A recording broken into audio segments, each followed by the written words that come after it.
یہ آ رہی اب فلسفہ رسالت کی آیت، سورۃ النساء آیت نمبر 165۔ رسلا مبشرین و منذرین، یہ تمام رسول کس لیے بھیجے گئے؟ خوشخبریاں سنانے کے لیے اور ڈر سنانے۔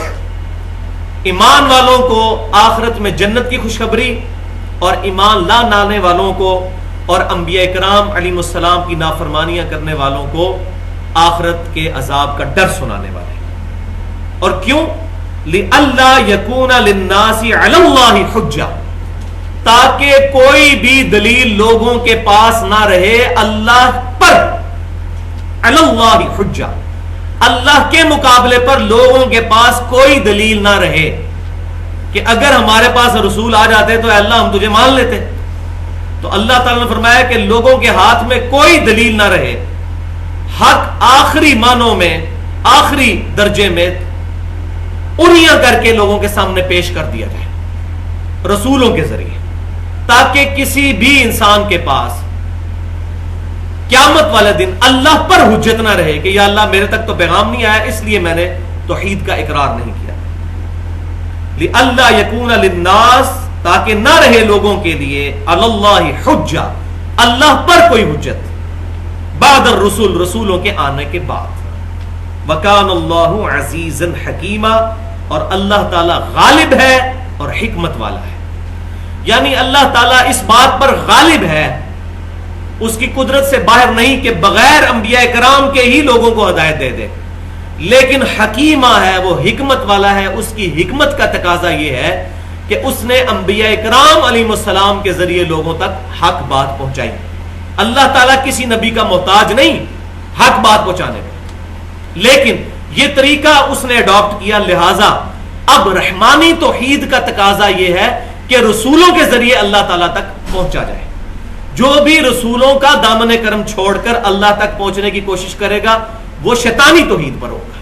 اور اس پر تو میں نے بڑی ڈیٹیل کے ساتھ منکرین حدیث کے رد میں جو گفتگو کی ہے، 1 گھنٹہ اور 36 منٹ کی، جو مسئلہ نمبر 35 کے نام سے ہماری اہل سنت پاک.com پر رکھی ہوئی ہے کہ یہ شیطانی توحید ہے کہ انبیاء کرام کو چھوڑ کر ڈائریکٹ اللہ تعالیٰ کی شناخت۔ رحمانی توحید یہ ہے کہ انبیاء کرام کی بتائی ہوئی تعلیمات کے مطابق اللہ کو ماننا ہے، ان کی بتائی ہوئی تعلیمات کے مطابق اللہ تعالیٰ کی صفات کا اقرار کرنا ہے۔ یہاں میں کراس ریفرنس کے طور پر کچھ چیزیں بھی، آیات اور احادیث بھی بیان کرنا ضروری سمجھتا ہوں۔ ایک تو اس آیت کی تشریح میں جانے سے پہلے 2 علوم کا ذکر میں ضروری سمجھتا ہوں۔ ان میں سے پہلا نالج ہے ایکوائرڈ نالج، جس کو ہم سائنس کا علم کہتے ہیں۔ مشاہدات اور تجربات کے ذریعے جو علم حاصل ہوتا ہے اس کو ہم کہتے ہیں سائنس کا علم۔ The knowledge obtained through observations and experiments is known as science۔ انسان نے وقت کے تجربات کے ساتھ چیزیں سیکھی۔ مثال کے طور پر انسان نے یہ تجربے سے بات سیکھی کہ پیٹرول جو ہے یہ آگ کو بھڑکا دیتا ہے اور پانی آگ کو ٹھنڈا کر دیتا ہے، تو یہ ڈیفینیٹ علم انسان کو حاصل ہو گیا، یہ بالکل ڈیفینیٹ علم ہے۔ اور یہ اللہ تبارک و تعالیٰ نے پہلا انسان جو دنیا میں تھا سیدنا آدم علیہ السلام، ان کے دماغ میں یہ ودیت کر دیا تھا، جس کا ذکر سورۃ البقرہ کی آیت نمبر 31 کے اندر موجود ہے۔ وَعَلَّمَ آدَمَ الْأَسْمَاءَ كُلَّهَا، ہم نے آدم علیہ السلام کو تمام چیزوں کے نام سکھا دیے تھے۔ پھر آگے چل کے آتا ہے فرشتوں پر پیش کیا، فرشتے نہیں بتا سکے۔ تو آدم علیہ السلام کو پوٹینشلی تمام علم ان کے دماغ میں ودیت کر دیا گیا تھا۔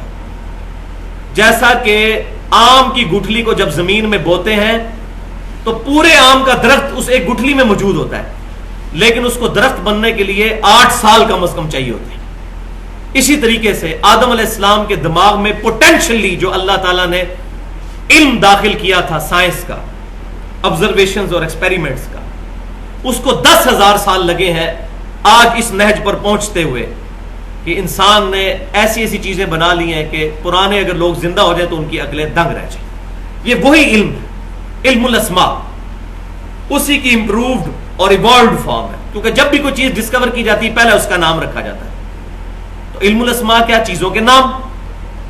پھر آگے سلسلہ چلنا شروع ہو جاتا ہے. آج انسان نے ایسے جہاز بنا لیے ہیں جو 450-500 مسافروں کو لے کے آسمان پر اڑ لیتے ہیں اور بحفاظت پھر زمین پہ اتر بھی آ جاتے ہیں. تو یہ ایک پوری فیلڈ ہے. اس پہ میں نے 2007 کے شروع میں ایک لیکچر دیا تھا، who is Allah in the light of latest scientific research. Allah کون ہے جدید سائنسی تحقیق کی روشنی میں، اردو میں 1.25 گھنٹے کا. اس میں میں نے ایکوائرڈ نالج کے بارے میں بتایا کہ یہ ڈیفینیٹ علم ہے. جس طرح قرآن و سنت کا علم ڈیفینیٹ ہے، اس طرح یہ بھی علم اللہ تعالیٰ کی طرف سے فزیکل فینومینا آف نیچر کا علم ڈیفینیٹ علم ہے. تو یہ جو ڈیفینیٹ علم ہے اس نے بھی آج انسان کو اس نہج تک پہنچا دیا ہے کہ لوگوں نے آبزرویشنز کے ذریعے یہ چیز سمجھ لی ہے کہ یہ کائنات ایٹ رینڈم نہیں چل رہی بلکہ کسی کے چلانے سے چل رہی ہے. اور وہ آج موضوع نہیں ہے، ورنہ اس پر گھنٹوں چاہیے. وہ لیکچر اللہ کون ہے اس میں نے ڈیٹیل کے ساتھ بیان کیا. تو یہ پہلا علم ہے ایکوائرڈ نالج کا. اور دوسرا علم جو اللہ تعالیٰ نے انسان کو دیا وہ ہے ریویلڈ نالج، وحی کا علم. یہ علم نور علی نور ہے کہ کسی شخص کو جبلی ہدایت تو مشاہدات اور تجربات سے ہو ہی جانی تھی کہ یہ تمام چیزیں خود بخود نہیں بنی، کسی کے بنانے سے بنی ہے. ایک بال پوائنٹ کے بارے میں ہمیں کبھی شک بھی نہیں ہوتا کہ یہ خود بخود پلاسٹک جمع ہوا اور اس میں پھر پلاسٹک گھس گیا اور پھر لوہے کا سپرنگ بن گیا اور سیاہی آ گئی اور یہ خود بخود بال پوائنٹ تیار ہو گیا. کسی کو وہم بھی نہیں آتا. اور اتنی کمپلیکس مخلوقات کا بن جانا خود بخود یہ ناممکن ہے. ایک انڈے میں سے چوزا بن جانا ناممکن چیز ہے بغیر اس کے کہ کوئی ڈیوائن سورس، جس کو آج سائنٹسٹ کہہ رہے ہیں سپر نیچرل ایجنسی یا سپر نیچرل اتھارٹی یا سپریم بینگ، وہ اللہ کون ہے اس میں نے ڈیٹیل سے اس پر بحث کی. تو اللہ تعالیٰ نے نور علی نور کے طور پر پھر وحی کا علم بھی انسانوں کو اپنے پیغمبروں کے ذریعے عطا کیا. اس کا ذکر بھی سورۃ البقرہ کے سیم اسی 4 رکوع میں آیت نمبر 38 میں ہے. قُلْ نَهْبِطُوا مِنْهَا جَمِيعًا. ہم نے آدم علیہ السلام اور ان کے ذریعے ساری انسانیت کو خطاب کیا کہ اب اس جنت سے زمین پر اتر جاؤ. فَإِمَّا يَأْتِيَنَّكُم مِّنِّي هُدًى. اب جب کبھی بھی کوئی ہدایت کی کتاب تمہارے پاس آئے گی میری طرف سے، فَمَن تَبِعَ هُدَايَا فَلَا خَوْفٌ عَلَيْهِمْ وَلَا هُمْ يَحْزَنُونَ. تو جو کوئی پھر اس کتاب کی پیروی کرے گا اس کو نہ کوئی خوف ہوگا اور نہ کوئی غم قیامت ہوگا. وَالَّذِينَ كَفَرُوا وَكَذَّبُوا بِآيَاتِنَا. اور وہ لوگ جو کہ کفر کریں گے اور ہماری آیات کو جھٹلا دیں گے، اولئک اصحاب النار ہم فیہا خالدون. پھر ایسے ہی لوگ ہوں گے دوست کی ہمیشہ ہمیش اس میں رہنے والے. والعیاذ باللہ تعالی. تو یہ دوسرا علم ہے وحی کا علم جو اللہ تعالیٰ نے پیغمبروں کے ذریعے انسانوں کو عطا فرمایا، جس کا ذکر یہاں پر آیا کہ رسولوں کی بعثت کا مقصد کیا ہے. اب اسی آیت کے کانٹیکسٹ میں 7 آیات اور 5 صحیح احادیث کی روشنی میں میں مزید گفتگو کروں گا، لہذا میری طرف اٹینٹو ہو جائیں اس حوالے سے. پھر انشاءاللہ اگلی آیات کو لے کر چلیں گے. یہاں پر رسولوں کی بعثت کا فلسفہ بیان ہوا سورۃ النساء آیت نمبر 165 میں کہ یہ اللہ تعالیٰ نے رسولوں کا سلسلہ اس لیے شروع کیا تاکہ قیامت والے دن اللہ پر کوئی بندہ حجت نہ قائم کر سکے، حالانکہ اس کے بغیر بھی نہیں کر سکتا تھا اس جبلی ہدایت کی وجہ سے جو اللہ تعالیٰ نے فزیکل فینومینا آف نیچر کے طور پر ہمیں سکھا دی ہیں چیزیں. لیکن پھر بھی نور علی نور کے طور پر اللہ تعالیٰ نے وحی کا علم وقتاً فوقتاً عطا فرمایا. تو سورہ بنی اسرائیل کی آیت نمبر 15 میں اللہ تبارک و تعالیٰ نے ارشاد فرمایا وَمَا كُنَّا مُعَذِّبِينَ حَتَّى نَبْعَثَ رَسُولًا. ہم کسی بھی قوم کو اس وقت تک عذاب نہیں دیتے جب تک کہ اس میں رسول کو نہ بھیج دیں. یہ اللہ کے رحم اور کرم کا تقاضا دیکھیں. حالانکہ اللہ تعالیٰ اس کے بغیر بھی عذاب دے سکتا ہے جبلی ہدایت کی وجہ سے. جبلی ہدایت اتنی اسٹرانگ ہے کہ آج ہالی ووڈ کی فلم میں بھی اینڈ پہ سچ کی جیت دکھائی جاتی ہے اور جھوٹ کی شکست دکھائی جاتی ہے. یہ جو ہماری انسٹنکٹ کے اندر جبلی ہدایت رکھ دی اللہ تعالیٰ نے کہ ہر انسان یہ سمجھتا ہے کہ جھوٹ بولنا برا ہے، سچ بولنا اچھا ہے. کسی کو دھوکہ دینا برا ہے، کسی کے ساتھ نیک سلوک کرنا اچھا ہے. یہ جبلی ہدایت ہے جو ہماری انسٹنکٹ کے اندر ہماری نیچر میں اللہ تعالیٰ نے رکھ دی ہے. کوئی انبیاء کرام نہ بھی آتے، نہ کتابیں ہوتی، اس جبلی ہدایت کی وجہ سے ہی انسان برائی سے بچ سکتا تھا.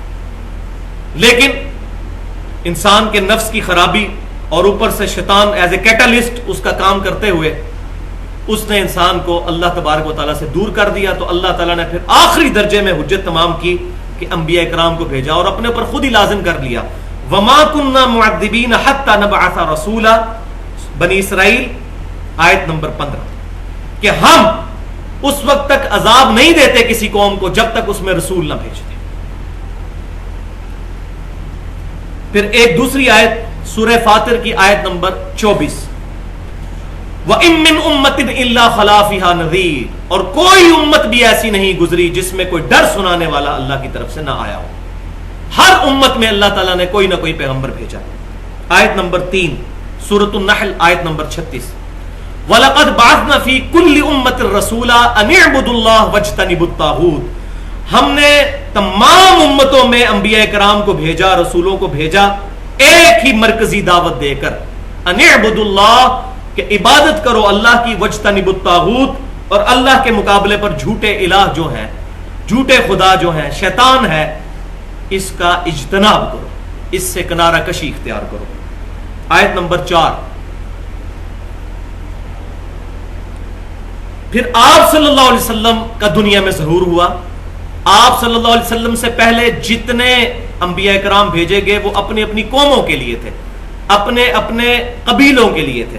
لیکن سورہ سبا آیت نمبر 28، وما ارسلناک الا کافۃ للناس بشیرا ونذیرا، اے محبوب صلی اللہ علیہ وسلم ہم نے آپ کو نہیں بھیجا خوشخبری سنانے والا اور ڈر سنانے والا مگر ساری انسانیت کے لیے. پھر سورۃ الانبیاء میں اللہ تعالیٰ نے مختلف انبیاء کرام علیہ السلام کا ذکر کیا اور پھر آخر میں کنکلوڈ کرتے ہوئے سورۃ الانبیاء کی آیت نمبر 107، وما ارسلناک الا رحمۃ للعالمین، اے محبوب صلی اللہ علیہ وسلم ہم نے آپ کو نہیں بھیجا مگر سارے جہانوں کے لیے رحمت بنا کر. آیت نمبر 6، آپ صلی اللہ علیہ وسلم کی دعوت کا خلاصہ کیا ہے، مقصد کیا ہے، وہ سورہ الصف آیت نمبر 9، هو الذی ارسل رسولہ بالہدی، یہ ہے الہدی، ودین الحق لیظہرہ علی الدین کلہ ولو کرہ المشرکون. وہی اللہ ہے جس نے اپنے محبوب صلی اللہ علیہ وسلم کو، اپنے اس خاص رسول کو الہدی قرآن دے کر بھیجا اور دین حق دے کر، تاکہ اس دین اسلام کو تمام ادیان پر غالب کر دے. تو یہ آپ صلی اللہ علیہ وسلم کی بعثت انبیاء کرام کی کنکلوژن ہے، کیونکہ یہ پوری انسانیت کے لیے آئے، لہٰذا اب کسی اور قبیلے کے لیے کسی اور پیغمبر کی ضرورت نہیں. اور یہ بھی پھر اللہ تعالیٰ نے آیت نمبر 7 سورۃ الاحزاب آیت نمبر 40، ما کان محمد ابا احد من رجالکم ولکن رسول اللہ وخاتم النبیین، محمد صلی اللہ علیہ وسلم تم مردوں میں سے کسی کے باپ نہیں بلکہ وہ تو اللہ کے رسول ہیں اور نبوت کی اسٹمپ ہے، مہر ہے. مہر کسی بھی ڈاکومنٹ کے اینڈ پر لگتی ہے. آج بھی دنیا کے تمام عدالتی قوانین کے اندر جب کوئی فیصلہ سنایا جاتا ہے تو اس ڈاکومنٹ کے اینڈ پر مہر لگتی ہے اور قلم جج توڑ دیتا ہے. اس کا مطلب یہ ہوتا ہے کہ اب اس مہر لگنے کے بعد اس ڈاکومنٹ میں کوئی چیز ایڈ نہیں ہو سکتی. تو آپ صلی اللہ علیہ وسلم نبوت کی مہر ہے. علم وحی اور علم سائنس یعنی ریویلڈ نالج اور ایکوائرڈ نالج جو ہے، اس کے حوالے سے ڈومین کیا ہے ان دونوں علوم کی. تو بھائیو ایک بات کلیئر کر لیں کہ اسلام وہ واحد دین ہے جو توہمات سے بچا کر انسان کو ڈیفینیٹ علم کے اوپر اپنے عقائد اور نظریات رکھنے کی دعوت دیتا ہے، اور بلیف کو بھی کہتا ہے یہ کوسچنیبل ہے، جس کا ایپیکس جو ہے وہ 10 کمانڈمنٹس کے نام سے ہمارا ریسرچ پیپر نمبر 7 ahlsunnatpak.com پہ رکھا ہوا ہے. 10 کمانڈمنٹس جو تورات اور انجیل میں تھیں اور قرآن پاک میں اس کا ورژن ہے سورہ بنی اسرائیل کی آیت نمبر 17 سے لے کر 13 سے لے کر 39 تک 17 آیات کے اندر. اس میں 9th کمانڈ ہے بسم اللہ الرحمن الرحیم ولا تقف ما ليس لك به علم ان السمع والبصر والفؤاد كل اولئک كان عنه مسؤولا. اے انسان کسی ایسی چیز کی پیروی مت کر جس کے بارے میں تیرے پاس علم نہیں.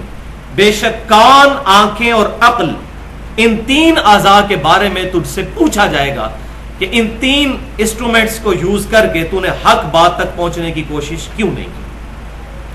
فواد کا ترجمہ عموماً قرآن پاک کے اندر لوگوں نے دل کیا ہوتا ہے، حالانکہ اس کی کوئی گرامیٹیکل بیک گراؤنڈ نہیں ہے.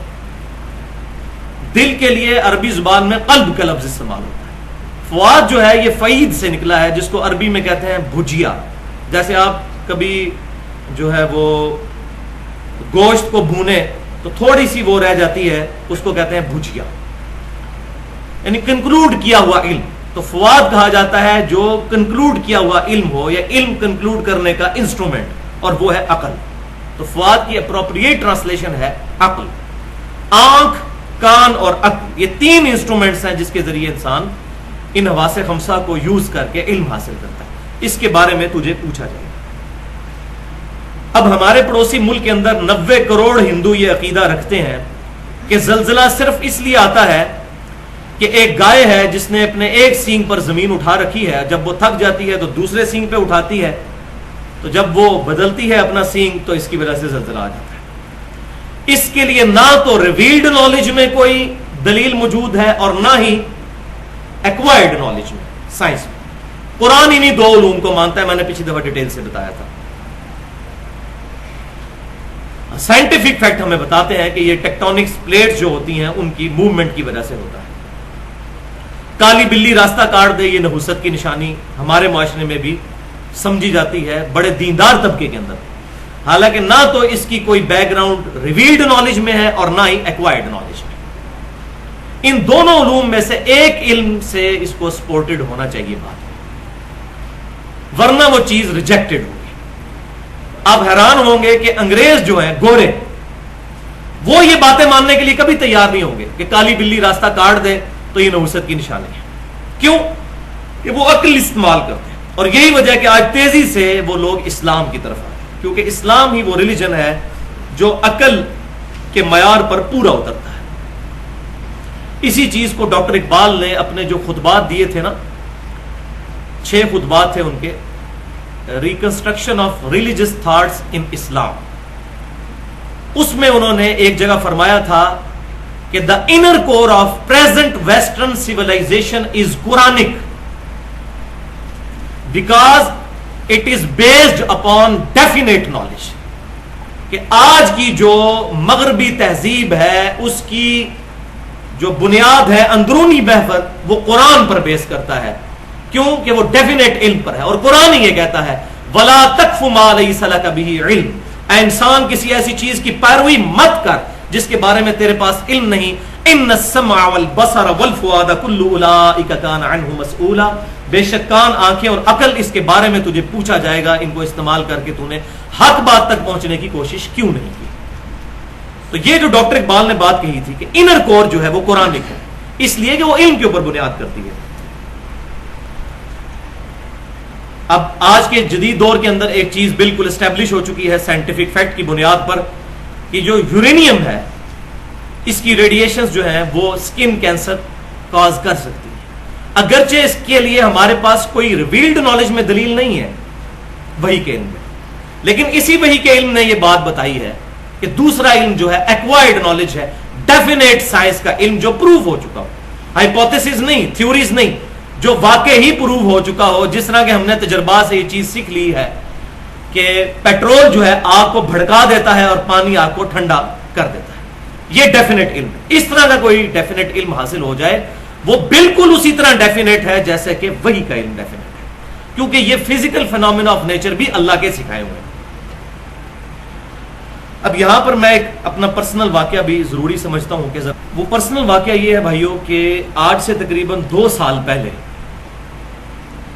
راولپنڈی میں ایک مشہور جگہ ہے جس کو ویسٹیج کہتے ہیں، چوڑ چوک کے پاس. تو چوڑ چوک سے ایک سڑک نکلتی ہے مصریال روڈ. اس روڈ پر تھوڑا سا آگے جائیں تو ایک اڈا آتا ہے سوزوکیوں کا جس کے پاس قبرستان بھی ہے، اور وہاں پر ایک بورڈ کا درخت ہے.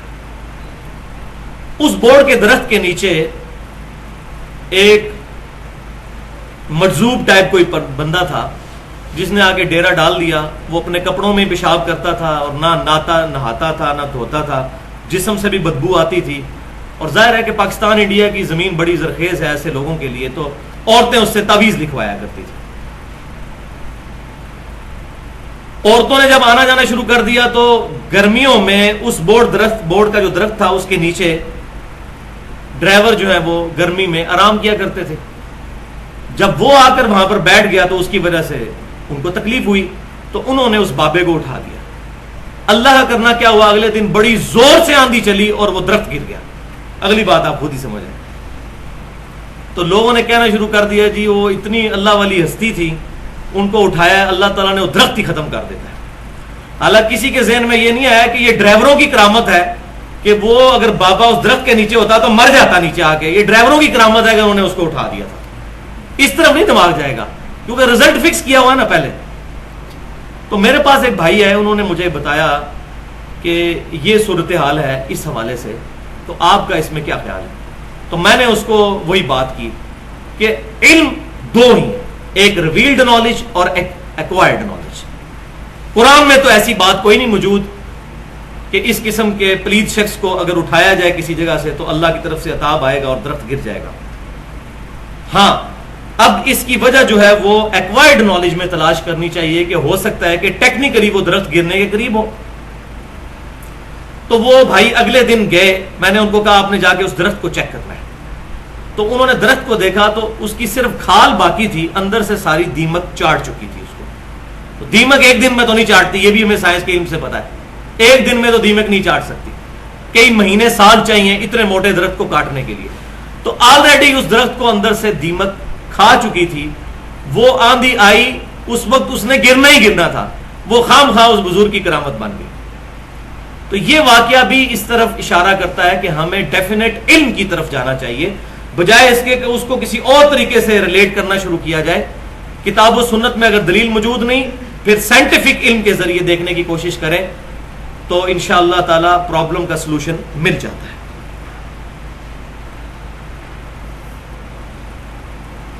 اب یہاں پر ایک بات میں کرنا ضروری سمجھتا ہوں کہ بھائیو, اگر کوئی شخص مردہ زندہ کر دے یا اشارہ کر کے سورج کو واپس بلا لے اور آپ سے یہ منوانے کی کوشش کرے کہ یہ میرے بڑے بڑے کارنامے اس بات کی دلیل ہے کہ 2 + 2 5 کے برابر ہوتا ہے, تو آپ مان لیں گے؟ آپ کبھی بھی نہیں یہ سوچیں گے یہ کتنے بڑے بڑے کارنامے اور کرتوت کر کے دکھا رہا ہے. تو بھائیو, اب میں بہت بڑا جملہ بولنے لگا ہوں کہ کتنے شرم کا مقام ہے کہ ہم قرآن اور صحیح احادیث کی واضح تعلیمات کو لوگوں کے کہنے پر کہ فلاں بزرگ نے یہ فرما دیا, انہوں نے تو یہ کر کے دکھا دیا, تو وہ کر کے دکھا دیا, وہ تو یہ کہتے ہیں چاہے قرآن میں یہ لکھا ہوا ہے, ہم قرآن اور سنت کی تعلیمات کو ریجیکٹ کر دیتے ہیں. معذرت کے ساتھ ہم 2 + 2 برابر ہے 4 جتنی اہمیت بھی اس کتاب کو نہیں دیتے. تو جس طریقے سے میتھمیٹکس کا فارمولہ غلط ثابت نہیں ہو سکتا کسی کے اس قسم کے شبہے دکھانے سے, قرآن اور حدیث بدرجہ اولا غلط ثابت نہیں ہوگا. دنیا کے سارے بزرگ, ہندوؤں کے بزرگ, کرسچنز کے بزرگ, عیسائیوں کے بزرگ, بڑے بڑے پادری ہیں, ان میں بھی بڑی بڑی کرامتیں دکھاتے ہیں, سو کالڈ قسم کی کرامت کو ہم مانتے ہیں, لیکن کرامت انسان کے اختیار میں نہیں ہوتی, اللہ کا کرم ہوتا ہے. معجزے میں ہو سکتا ہے کہ بعض معجزات اللہ تعالیٰ کسی پروفٹ کو تفویض کر دے, لیکن اکثر معجزات بھی انبیاء کے اختیار میں نہیں ہوتے. ہاں, جب اللہ دے دے وہ الگ بات ہے. جیسے داؤد علیہ السلام کے ہاتھ میں یہ معجزہ تھا, وہ لوہے کو جب ہاتھ لگاتے تھے تو لوہا ان کے لیے نرم ہو جاتا تھا. نبی صلی اللہ علیہ وسلم کے پسینہ مبارک سے خوشبو آتی تھی. اس قسم کے جو معجزات جو پرماننٹلی کسی پروفٹ کے ساتھ اٹیچ ہو جائے وہ الگ بات, لیکن غیر نبی کے لیے کبھی یہ معاملہ نہیں ہوتا. تو ہم کسی بھی شعبدہ باز کے کہنے پر کتاب و سنت کی تعلیمات کو بھی ریجیکٹ نہیں کریں گے. جس طرح میتھمیٹکس کا فارمولہ 2 + 2 = 4 کو ہم صحیح سمجھتے ہیں, اس کو غلط ثابت کرنے کے لیے جو کچھ بھی کیا جائے ہم اس کو نہیں سمجھتے صحیح, اس لیے کہ ہمیں ڈیفینیٹ علم سے یہ بات پتہ ہے. لیکن یہاں ایک بہت خطرناک چیز ہے جو میں ضروری سمجھتا ہوں اسی حوالے سے بیان کرنا, لیکن وہ بڑی تحمل سے سننے والی ہے. شاید آپ میں سے کسی کو بری بھی لگے, لیکن یہ بات حقیقت ہے. اور مسلم ہوتا وہی ہے جو سر تسلیم خم کر دے کتاب و سنت کے سامنے. بھائیو صحیح مسلم میں 3 احادیث ایسی ہیں اوپر تلے. کتاب الفضائل چیپٹر میں نبی صلی اللہ علیہ وسلم کے فضائل کے چیپٹر میں سیکنڈ یا لاسٹ باب ہے. اس کی ہیڈنگ یہی ہے کہ کن معاملات میں نبی صلی اللہ علیہ وسلم کا حکم ماننا واجب ہے اور کن معاملات میں ہمیں اختیار ہے. 3 حدیثیں امام مسلم رحمۃ اللہ علیہ اوپر تلے لے کر آئے ہیں انٹرنیشنل نمبرنگ کے مطابق 6126, 6127 اور 6128. یہ بہت ڈینجرس احادیث ہے اگر سمجھ نہ آئے. اور میں یہ سمجھتا ہوں امام مسلم کا یہ امت پر احسان ہے ان حدیثوں کو نقل کر دینا. یہ حدیثیں مسند امام احمد میں بھی ہیں, سنن ابن ماجہ میں بھی ہیں, لیکن صحیح مسلم چونکہ اس پر اتفاق ہے اس حوالے سے اس میں اس کا آنا بہت اہمیت کی حامل ہے. یہ چیز وہ حدیث یہ ہے کہ نبی صلی اللہ علیہ وسلم کی مبارک زندگی میں ایک بڑا حیران کن واقعہ ہوا کہ آپ صلی اللہ علیہ وسلم جب ہجرت کر کے مدینہ شریف تشریف لے کر آئے تو آپ صلی اللہ علیہ وسلم نے دیکھا کہ جو انصار ہیں وہ گرافٹنگ کرتے ہیں, پیوند کاری, کھجوروں کو پیوند لگاتے ہیں اس کے نر اور مادہ کو ملا کر اچھی فصل حاصل کرنے کے لیے. اس کو گرافٹنگ کہا جاتا ہے انگلش میں, پیوند کاری کہا جاتا ہے اردو کے اندر. یہ حدیث مشہور ہے تعبیر نحل والی حدیث. تو آپ صلی اللہ علیہ وسلم نے ان سے ارشاد فرمایا کہ اگر تم یہ پیوند کاری نہ کرو تو میرے خیال میں یہ زیادہ بہتر ہے. آپ صلی اللہ علیہ وسلم نے صرف اپنی رائے دی, ان کو کوئی حکم نہیں ارشاد فرمایا. لیکن ظاہر ہے صحابہ کرام علیہم رضوان تھے, وہ انہوں نے اس سال پیوند کاری نہیں کی اور ان کی فصل نے بہت کم پھل دیا. پھر وہ شکایت لے کر نبی صلی اللہ علیہ وسلم کی خدمت میں حاضر ہوئے. یہ حدیث 4 صحابہ سے ہے, یہ غریب حدیث نہیں ہے, 4 صحابہ سے. آپ صلی اللہ علیہ وسلم کے پاس حاضر ہوئے اور کہا یا رسول اللہ صلی اللہ علیہ وسلم, ہم نے آپ کے مشورے پہ عمل کیا اور دیکھیں اس دفعہ ہماری فصل ہی نہیں ہوئی ہے. تو آپ صلی اللہ علیہ وسلم نے ان کی یہ بات سن کر جو بات ارشاد فرمائی وہ تینوں حدیثوں میں تھوڑے تھوڑے وقفے کے ساتھ, تھوڑے تھوڑے فرق کے ساتھ الفاظ موجود ہیں, وہ میں ایگزیکٹ وہاں سے بیان کر دیتا ہوں. 6126 نمبر حدیث جو صحیح مسلم کی ہے اس میں آپ صلی اللہ علیہ وسلم کا فرمان کچھ یوں ہے کہ جو بات تم نے تجربے سے حاصل کی ہے, the knowledge obtained through experiments and observations, یہ وہی acquired knowledge, سائنس, جو تم نے بات تجربے سے حاصل کی ہے کہ تمہیں نفع پہنچاتی ہے اسی بات پر عمل کرو اور میری رائے پر عمل نہ کرو. البتہ اگر میں کوئی بات اللہ کے ریفرنس سے تمہیں بیان کروں اس پر عمل کرو, باقی جو میری ذاتی رائے ہے اس پر عمل کرنا تمہارے لیے ضروری نہیں ہے. دوسری حدیث جو کنزیکٹیو ساتھ 6127, آپ صلی اللہ علیہ وسلم نے فرمایا میں بھی ایک انسان ہوں, جب بھی میں کوئی بات کروں تو اس کو دیکھ لیا کرو. اگر میں کوئی اپنی رائے سے بات کرتا ہوں تمہارے دنیاوی معاملات کے اندر تو تم پر اس کا حکم ماننا ضروری نہیں, کیونکہ میں بھی ایک انسان ہوں. اور جو تیسری حدیث ہے نا جی, اس میں تو بہت سخت الفاظ ہیں. 6128 سے ہی مسلم, انتم اعلم بامر دنیاکم, تم دنیا کے کاموں کو بہتر جانتے ہو. یہ ہمارے پروفٹ کی پرسنالٹی ہو سکتی ہے صلی اللہ علیہ وسلم, صلاۃ تسلیما کثیرا کثیرا. ورنہ آج کوئی ہم سے گورا کہہ سکتا تھا تمہارا پروفٹ تمہیں ایٹم بم بنانے کا طریقہ کیوں نہیں بتا گیا. بھئی ہمارے پروفٹ کو ایٹم بم بنانے کا طریقہ نہیں پتا تھا, نہ ان کی یہ ڈومین تھی. یہ میں وہ بات بتانے جا رہا ہوں, ان کی ڈومین یہ نہیں تھی, وہ ہدایت کے امام بنا کر بھیجے گئے ہیں. اب میں میکینیکل انجینئر ہوں, بی ایس سی آنرز کے ساتھ کی ہوئی ہے میں نے, لیکن ایمبریولوجی کی فیلڈ میں میں شاید زیرو ہوں, کیونکہ میری فیلڈ وہ نہیں. ایک اچھا انجینئر تو ہو سکتا ہے, اچھا ڈاکٹر نہیں. کہ ڈاکٹر میں بھی کئی فیلڈز ہیں, انجینئرنگ میں بھی کئی فیلڈز ہیں. دنیا میں کئی معاملات ایسے ہیں جس میں ہم اس کو خوبی سمجھ رہے ہوتے ہیں, حالانکہ وہ عیب ہوتی ہے نبی صلی اللہ علیہ وسلم کے ریفرنس کے اعتبار سے. مثلا ڈاکٹر اقبال کا شاعر ہونا خوبی ہے, اور نبی صلی اللہ علیہ وسلم اگر شاعر ہوتے تو یہ ان کے لیے خوبی نہیں تھی. وما علمناه الشعر وما ينبغي له, ہم نے محبوب صلی اللہ علیہ وسلم کو شیر کہنا نہیں سکھایا اور نہ ان کی شان کے شان شان ہے.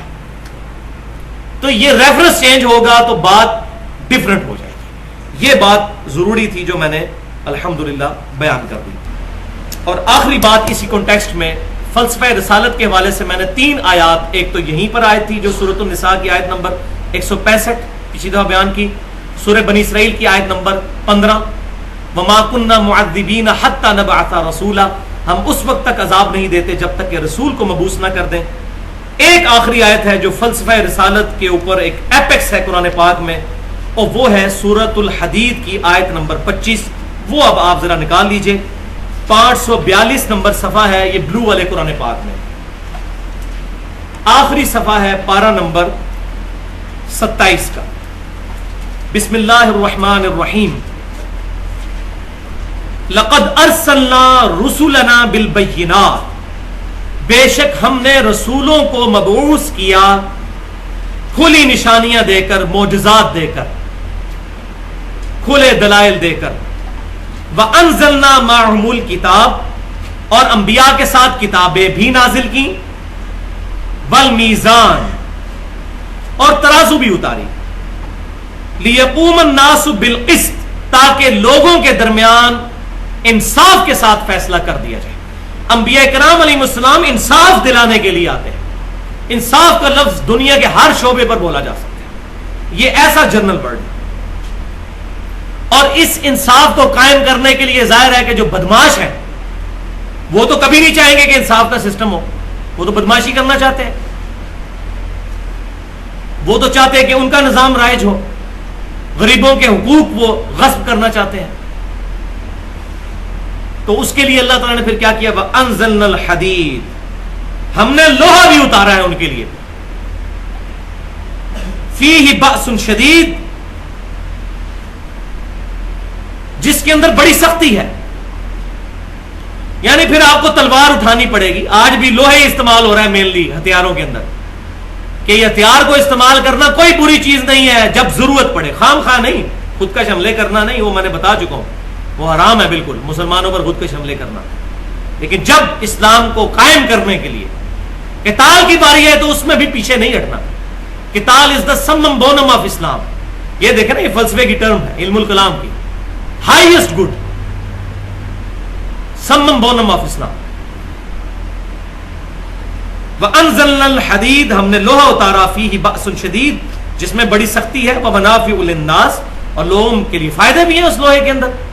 ایک فائدہ یہ ہے کہ جب ظلم کا نظام ختم ہوگا اس لوہے سے تو لوگوں کو فائدہ ہوگا, اور دوسرا ویسے بھی کئی چیزیں لوہے کے ذریعے دنیا کا اس وقت کئی سسٹم, یہ ہمارے پنکھے بھی لوہے سے بنے ہوئے ہیں, چھری بھی لوہے سے بنتی ہے, کئی ہمارے انسٹرومنٹ لوہے سے بنتے ہیں.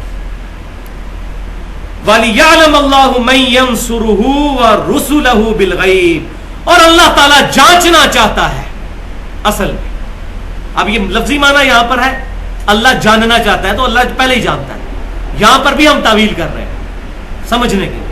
اللہ جانچنا چاہتا ہے اور واضح کر دینا چاہتا ہے کون ہے جو اللہ تبارک و تعالیٰ کی مدد کرتا ہے, یعنی اس کے دین کی مدد کرتا ہے اور اس کے رسولوں کی مدد کرتا ہے. بالغیب, غیب میں, بغیر اللہ کو دیکھے. ان الذین یخشون ربهم بالغیب لہم مغفرۃ واجر کبیر, جو لوگ اللہ کو دیکھے بغیر اللہ کی مشیت اختیار کرتے ہیں, خشیت اللہ کی اختیار کرتے ہیں, ان کے لیے اجر ہے. دیکھ کے تو سارے ہی مان لیں گے.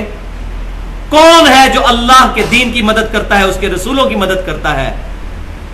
اب یہ نہیں ہم رسولوں کے مشکل کشا ہو گئے, اس کا مطلب ہے کہ ظاہری اسباب, وہ مثالیں پیش ہیں, من انصاری اللہ, قرآن پاک سے مثالیں پیش کر رہے ہوتے ہیں. اس پہ بھی میرا پورا 1.25 گھنٹے کا لیکچر ہے, دعا صرف اللہ ہی سے, پڑھا ہوا ہے ahlsunnatpak.com پہ, اور ہمارا ریسرچ پیپر نمبر 3 ہے 8 صفحوں کا, وہ بھی ahlsunnatpak.com میں ریسرچ پیپرز اور بکس والے حصے میں پڑھا ہوا ہے. من انصاری اللہ, کون ہے جو اللہ کے لیے مددگار ہو. قال الحواریون نحن انصار اللہ, تو کہتے ہیں دیکھیں جی غیر اللہ سے مدد مانگی حضرت عیسیٰ علیہ السلام نے, تو پھر عیسیٰ علیہ السلام کے صحابہ ان کے مشکل کشا ہو گئے, لگائیں یہ عقیدہ. یہ ظاہری اسباب ہے. غائب میں مدد کے لیے پکارنا اللہ کے ساتھ خاص ہے. ان اللہ قوی عزیز, یہ ساتھ ہی اللہ نے وہم بھی نکال دیا کہ بے شک اللہ تعالیٰ مضبوط ہے, قوی ہے اور غالب ہے. یہ نہ سمجھنا اللہ تعالیٰ کمزور ہے کہ تمہاری مدد کی ضرورت ہے کہ تم نبیوں کا ساتھ دو. تم نہ بھی دو، اللہ تعالیٰ اکیلا بھی اپنے انبیاء کو غالب کرنے کے لیے کافی ہے. کافی نہیں ہے؟ ایک شخص جس کی زبان میں بھی لکنت تھی، 300 سال کی حکومت فرعون کی ختم کروا دی اس بندے کے ذریعے سے، موسیٰ علیہ السلام.